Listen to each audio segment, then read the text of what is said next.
Hello friends, welcome back to my channel SSA Cooking World.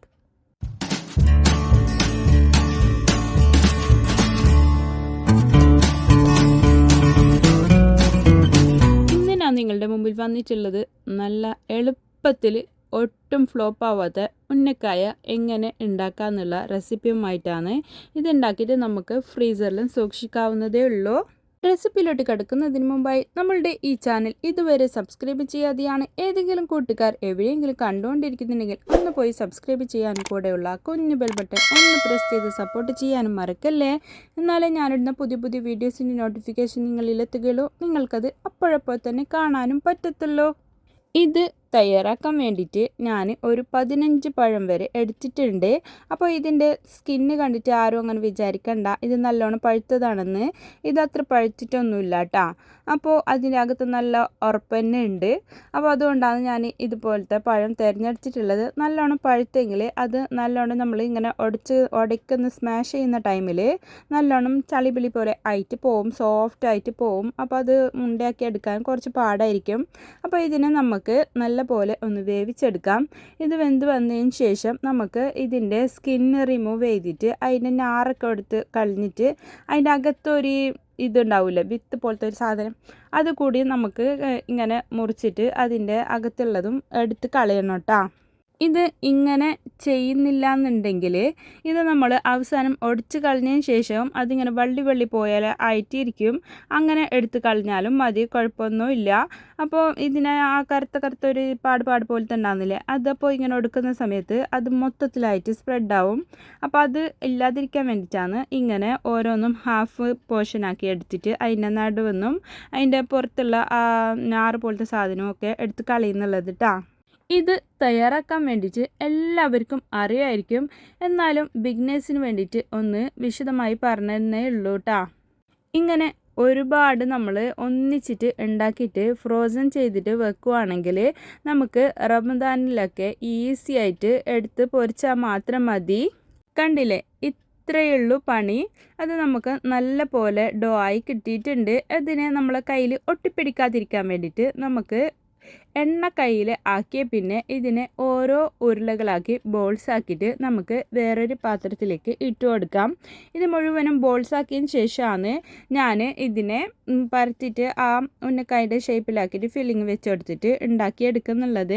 ഇതിപ്പോൾ ഈ ചൂടോട് കൂടി തന്നെ നമ്മൾ ഇതിനെ ബോൾസ് ആക്കിയിട്ട് അവിടെ മാറ്റി വെക്കുകയാണെങ്കിൽ അത് ഇതിനേക്കാളും കുറച്ചും കൂടി ഉറച്ച് കിട്ടും.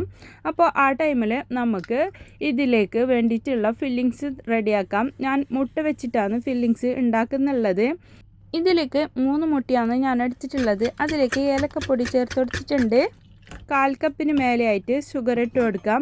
നമുക്ക് മധുരം എത്രത്തോളം ആവശ്യമുണ്ട് അതിനനുസരിച്ചിട്ട് ഇട്ട് കൊടുക്കാം, പഴത്തിൻ്റെ മധുരം നോക്കിയിട്ട്. അതിലേക്ക് കുറച്ച് പാൽ കൂടി അത് സോഫ്റ്റായി കിട്ടാൻ വേണ്ടിയിട്ട് ഞാൻ ഒഴിച്ചു കൊടുക്കുന്നുണ്ട് കേട്ടോ. അപ്പോൾ ഇതിൻ്റെ ഫില്ലിങ്സിലേക്ക് ഉണ്ടാക്കാൻ വേണ്ടിയിട്ട് ഒരു പാൻ അടുപ്പത്ത് ഞാൻ വെച്ചുകൊടുത്തിട്ടുണ്ട്. അതിലേക്ക് നമ്മളുടെ കയ്യിൽ ഏതാണോ നല്ല ഗീ ഉള്ളത് ആ ഗീ കൂടി ചേർത്ത് കൊടുത്തിട്ട് ക്യാഷ്നട്ടും റൈസിൻസും നമുക്ക് ഇതിലേക്ക് ഇട്ട് കൊടുക്കാം. പെട്ടെന്ന് തന്നെ നമ്മൾക്ക് ഇതിൽ നിന്നും മൂത്ത് കിട്ടുന്നുണ്ട്. അപ്പോൾ അതിനെ ഒന്ന് റോസ്റ്റ് ചെയ്തിട്ട് അതിനെയും നമുക്ക് സെപ്പറേറ്റ് ഒരു പാത്രത്തിലേക്ക് മാറ്റി കൊടുക്കാം. സെയിം പാനിൽ തന്നെയാണ് നമ്മൾ ഈ മുട്ടനെ നല്ലപോലെ ചിക്കിയെടുക്കുന്നുള്ളത്. നമുക്ക് ക്രംബിളാക്കി എടുക്കണം കേട്ടോ, എന്നാലേ നമുക്ക് അതിൻ്റെ അകത്തേക്ക് ഫില്ലിങ്സ് ആയിട്ട് വെച്ച് കൊടുക്കുമ്പോൾ ഒരു നല്ല കാണാനുമുള്ള ഭംഗിയും കഴിക്കാനും ഒരു പ്രത്യേക ടേസ്റ്റും ഉണ്ടാവുന്നുള്ളത്. ഈ മുട്ട മാത്രം വെച്ചിട്ട് പണ്ടാക്കിയെടുക്കുന്നവരുണ്ട്, അല്ലാത്ത തേങ്ങ മാത്രം വെച്ചിട്ട് പണ്ടാക്കിയെടുക്കുന്നവരുണ്ട്. ഞാൻ ഇത് രണ്ടും ചേർത്തിട്ടാണ് ഇതിൻ്റെ അകത്തേക്കുള്ള ഫില്ലിങ്സ് റെഡിയാക്കി എടുക്കുന്നുള്ളത് കേട്ടോ. എന്നിട്ട് നമുക്ക് കാഷ്യൂനട്ടും റൈസിൻസും ഇല്ലേ നമ്മൾ ആദ്യം ഫ്രൈ ചെയ്ത് മാറ്റി വെച്ചിട്ടുണ്ടായിരുന്നു, അതുകൂടി ഇതിലേക്ക് ഇട്ട് കൊടുക്കാം. ഇത്രയേ ഉള്ളൂ, നമ്മളുടെ പണി കഴിഞ്ഞു. അപ്പോൾ ഫില്ലിങ്സ് ഇവിടെ റെഡി ആയിട്ടുണ്ട്. നമുക്ക് ഇതിനെ ഫ്ലെയിം ഓഫ് ചെയ്തിട്ട് വെക്കാം. ആ ടൈമിലാണ് നമുക്ക് ഇതാദ്യം തന്നെ റെഡിയാക്കുവാണെങ്കിൽ അത്രയും നല്ലത്.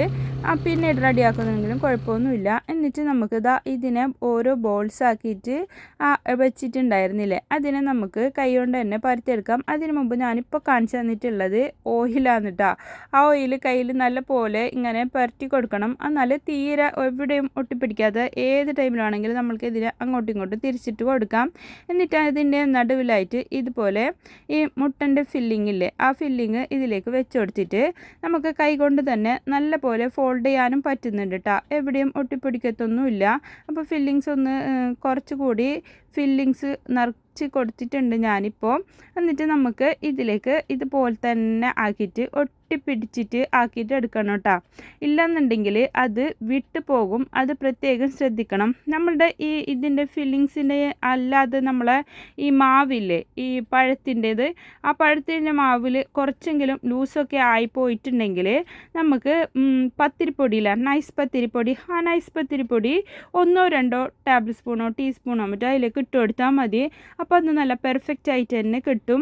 അപ്പോൾ അത് തണുത്ത് വരുമ്പോൾ നല്ല ഉറച്ചിട്ട് തന്നെ ഉണ്ടാവും. അപ്പോൾ ഇത്രയേ ഉള്ളൂ. നമ്മളുടെ ഉന്നക്കായൊക്കെ ഇവിടെ ഞാൻ റെഡിയാക്കി വെച്ചിട്ടുണ്ട്. അപ്പോൾ ഇതിനെ നമുക്ക് വേണമെന്നുണ്ടെങ്കിൽ ഇത് തണുത്തതിന് ശേഷം നമുക്ക് ഫ്രോസണിലേക്ക് മാറ്റി കൊടുത്തിട്ട് ആവശ്യാനുസരണം എടുത്തിട്ട് പൊരിച്ചെടുത്താലും മതി. നോമ്പിനൊക്കെ റംദാനിലൊക്കെ നമുക്ക് ഇങ്ങനെ ചെയ്യുവാണെങ്കിൽ കുറേ ടൈം നമുക്ക് ലാഭമായി കിട്ടും. ഒരു പാന് ഞാൻ അടുപ്പത്ത് വെച്ച് കൊടുത്തിട്ട് അതിൽ സൺഫ്ലവർ ഓയിലാണ് കേട്ടോ ഒഴിച്ച് കൊടുത്തിട്ടുള്ളത്. എന്നിട്ട് അത് നല്ല പോലെ ചൂടായതിന് ശേഷമാണ് നമ്മൾ ഇതിലേക്ക് ഈ ഉന്നക്കായ ഇട്ട് കൊടുത്തിട്ട് എല്ലാ സൈഡും ഒരേപോലെ മൊരിയിച്ച് എടുക്കുന്നുള്ളത് കേട്ടോ. എത്ര എളുപ്പത്തിലല്ലേ നമുക്ക് ഉന്നക്കായ റെഡിയായി കിട്ടുന്നുള്ളത്. നമ്മളുടെ നാട്ടിലൊക്കെ ഈ ഉന്നക്കായൻ്റെ പഴത്തിന് തന്നെ ഇല്ലേ ഒടിച്ചെടുക്കലുള്ളത് വലിയൊരു അമ്മിക്കല്ലിട്ടിട്ടാണ്. അതും കല്യാണം കഴിഞ്ഞ വീടുകളിലൊക്കെ ഞാൻ കാണാറുള്ളത്. കല്യാണത്തിന് പോയാൽ പുതിയപ്പള സൽക്കാരത്തിൽ ഈ ഉന്നക്കായ മെയിനായിട്ട് ഉണ്ടാവും. അപ്പോൾ ആ ടൈമിൽ അവർ വലിയ അമ്മിക്കല്ലിലിട്ടിട്ട് അതിനെ ഒടിച്ചെടുക്കുന്നതാണ് കണ്ടിട്ടുള്ളത്. പക്ഷേ അതൊന്നും ആവശ്യമില്ല. മിക്സിയും വേണ്ട, അമ്മിക്കല്ലും വേണ്ട, ഒന്നും വേണ്ട. നമ്മളുടെ കയ്യിൽ ഒരു സ്മാഷർ ഉണ്ടെങ്കിൽ അത് വെച്ചിട്ട് പഴത്തിനെ നല്ല പോലെ ഉടച്ചെടുത്തിട്ട് നമുക്ക് ഇതുപോലെ ചെയ്തെടുക്കാവുന്നതേ ഉള്ളൂ.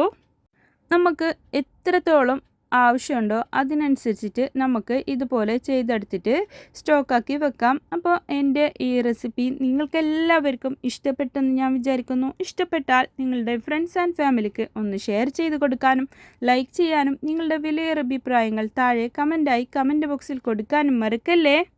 ഒരുപാട് നാളായി ഞാൻ വീഡിയോസൊക്കെ ഇട്ടിട്ട്. ഇനിയും ഇതുപോലത്തെ ഒരുപാട് വീഡിയോസുമായി നിങ്ങളുടെ മുമ്പിൽ വരുന്നത് വരെ എല്ലാവർക്കും bye bye. Thanks for watching.